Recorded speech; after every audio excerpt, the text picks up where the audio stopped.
설명회 갈 때 제가 그 얘기 하거든요. 부모님들 오늘 정말 많이 아셨을 거고 가슴 뛰시죠. 근데 이 얘기 집에 가서 아이들에게 하지 마세요.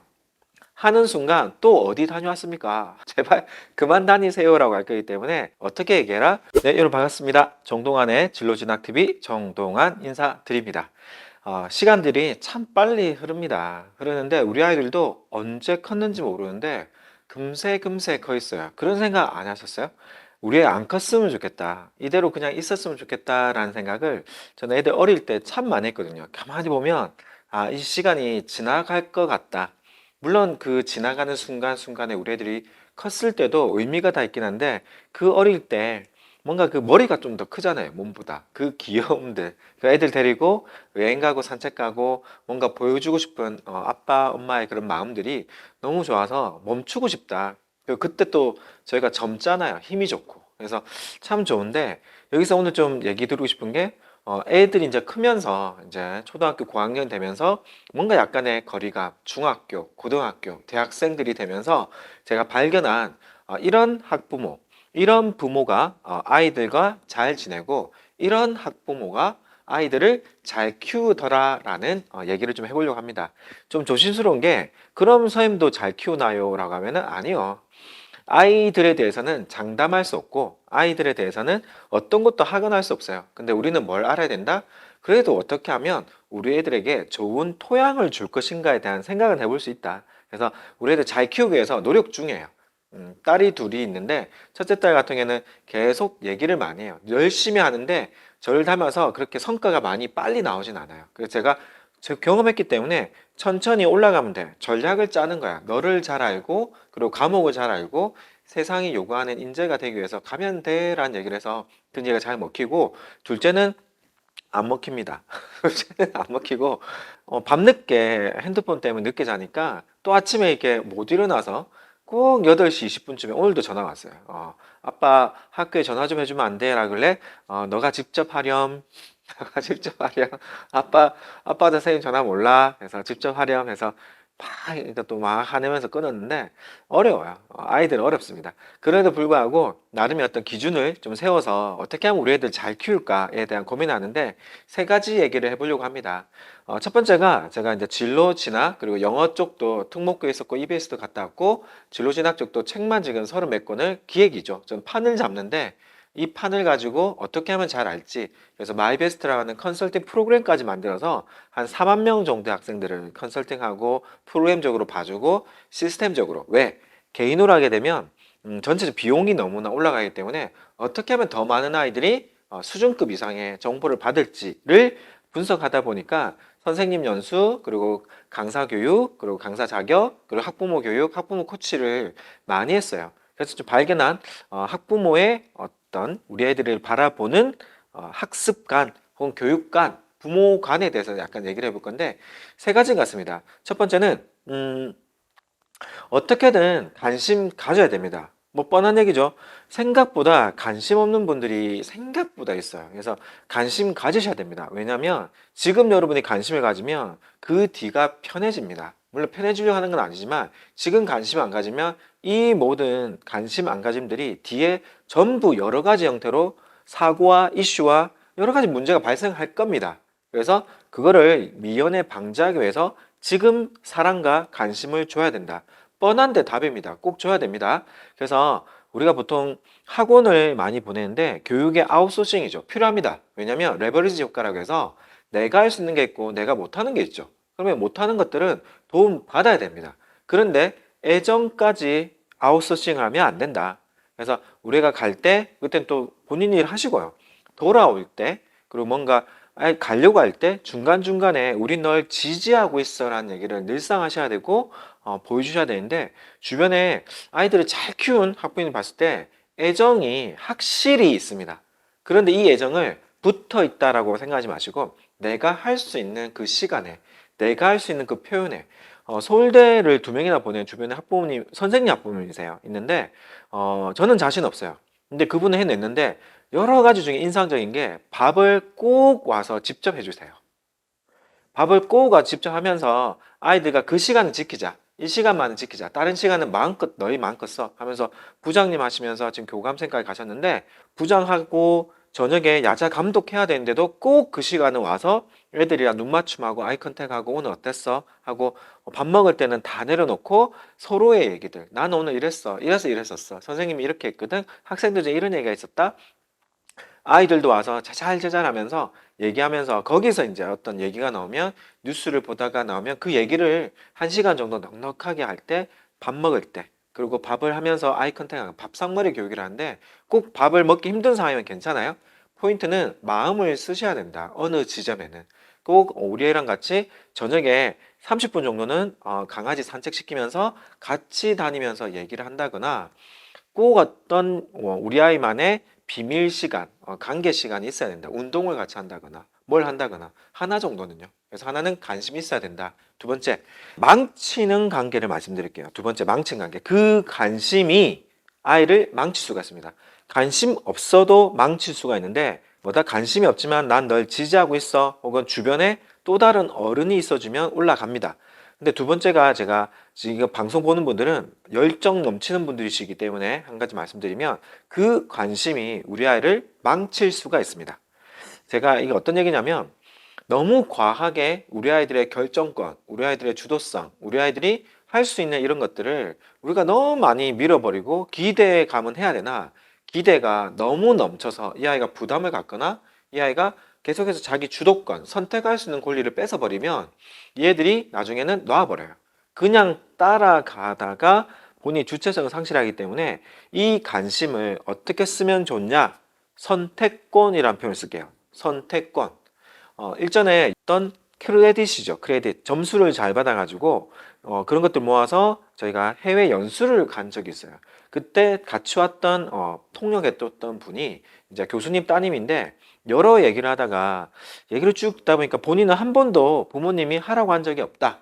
아, 그래요? 하면서 여러 얘기를 했더니 자기가 공부할 때, 친구 사귈 때, 대학 고를 때, 뭐 할 때, 뭐 할 때 한 번도 고른 적이 없다. 부모님에게 얘기했을 뿐이다. 라고 해서 제가 그 얘기했어요. 그 교수님이, 부모님이 본인이 선택하고 하라고 할 때 선택지를 이걸 할 수밖에 없게끔 만들지 않았을까요? 즉 뭐냐? 선택하게 했대요. 근데 이 선택지가 어떤 거? 결국엔 그 선택을 하도록 우리가 컨트롤할 수 있는 거죠. 컨트롤 뭐 나쁜 의미라고 생각하신다면 어디 도와줄 수 있는 거죠. 이 친구가 그 얘기를 듣더니 아 맞는 것 같아요. 저희 아버지가 할 때마다 저의 존중을, 저의 선택을 하게 해주셨는데 그게 결국 지금 보니까 제가 선택을 하게끔 만들어졌는 것 같아요. 그러면서 뭐다? 부모님은 부모님이 얻을 걸 얻으시고 얻는다기보다는 우리 아이들이 잘 크게 해주셨고 그리고 우리 아이는 선택을 하면서 내가 한 거야. 내가 한 거라가 돼야 됩니다. 아니면 놔버려요. 대충 하거나. 그래서 선택하게끔 이거 할래 이거 할래 이거 할래 이거 할래 라고 해서 선택지인데 그 선택지가 매력지게 만들어서 선택하게끔 하는 열정을 보내셨으면 좋겠고 세 번째는 또 말씀드리고 싶은 게 혹시나 아이들은 스스로 크는 거죠 라고 해서 조금 열정이 있지만 들어가지 않고 거리감을 두는 학부모님들 요거 기억하세요. 꼭 얘기해 주세요. 난 너에게 관심이 있다. 1번 전제가 깔려야 돼요. 난 너에게 관심이 있다. 이게 무슨 말이냐면 그래도 우리가 뭔가를 할 때 우리 애들한테 오늘 설명회 갈 때 제가 그 얘기 하거든요. 부모님들 오늘 정말 많이 아셨을 거고 가슴 뛰시죠. 근데 이 얘기 집에 가서 아이들에게 하지 마세요. 하는 순간 또 어디 다녀왔습니까? 제발 그만 다니세요라고 할 거기 때문에 어떻게 얘기해라? 이렇게 얘야 너 도와주려고 오늘 학교 설명회 혹은 학원 설명회 그리고 교육청 설명회가 있어서 너무 바쁘지만 오늘 다녀왔다? 좀 배울 게 많던데 많이 어렵더라. 끝. 얘야 너 도와주려고 최근에 엄마 아빠가 어떤 유튜브를 봤는데 선생님이 좀 특이한데 재밌고 내용들이 좋아. 저 얘기하는 거예요. 제 얘기.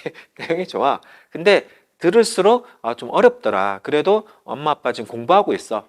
끝. 자, 이 정도만 얘기해 주세요. 왜 그러냐면 우리 아이들이 알 거라 생각하지만 표현해 주셔야 돼요. 표현해 주셔야 되는데 우린 널 돕기 위해 지금 애쓰고 있어. 널 돕기 위해 지금 우리는 이렇게 다니고 있고 책도 보고 있고 이런 거 하고 있어 라고 하면 애가 엄청 고마워요. 근데 그 상태에서 더 들어가서 앉아봐 앉아봐 하는 순간 끝! 안 된다. 그래서 2번에서처럼 선택지를 주는 거예요. 3번도 뭐다? 난 널 돕고 있어. 도우려고 노력 중이야. 그런데 너가 듣고 싶으면 물어보면 할게라고 선택지예요. 그렇게 가만히 계세요.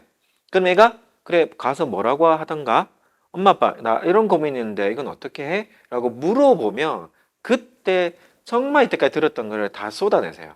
선택 움직였을 때 얘기해 주시면 우리 애 좋아할 겁니다. 정말 좋아합니다. 어떤 케이스가 있었냐면 제가 입학사정관 역할로 해서 이렇게 채점하고 할 때 입학사정관 연수 갔을 때 그때 좀 기억이 많이 남아요. 어떤 분이냐면 장학관 출신이에요. 어떤 교사 이런 거 주면 아주 높은 단계에 은퇴하셔가지고 이제 입학사정관으로 같이 위촉 사정관이죠. 같이 이제 평가를 하는데 밥을 먹고 제가 숙박을 하니까 하는 중에 이제 교육 얘기를 안 할 수가 없잖아요. 하다 보니까 제가 우리 장학관님은 정말 아이들 잘 키우셨겠습니다라고 하니까 어떤 얘기 하시냐면 정 선생님 하면서 아이를 너무 잘 못 키웠습니다라고 하는 거예요. 왜요? 그러니까 저는 한 번도 학원도 보내지 않았고 한 번도 공부하라는 얘기를 한 적이 없습니다. 전부 아이를 믿고 맡겼습니다. 그러면 된 거 아닌가요? 그런데 아이가 26살 되던 해에 남자인데 울면서 아빠는 왜 자기에게 관심이 없냐고 왜 한 번도 나에게 관심을 가져주지 않냐고 울면서 얘기했답니다. 그때 그분이 너무나 절망했고 너무 놀랬대요. 그래서 제가 얘기를 해줘야 되는구나.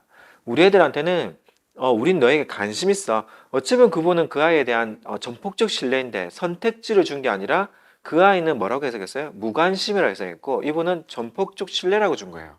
두 개의 같은 행위를 다르게 해석한 거죠. 뭐 했어야 됐다? 난 널 믿기 때문에 이렇게 하면 좋겠어. 아빠가 늘 옆에 서 있을 테니까 언제든 물어봐. 뒤돌아보면 서 있을게. 걱정하지 마. 앞으로 가. 라고 했었으면 26살에 그 점띠점은 아이가 혹은 청년이 그런 얘기 했을까.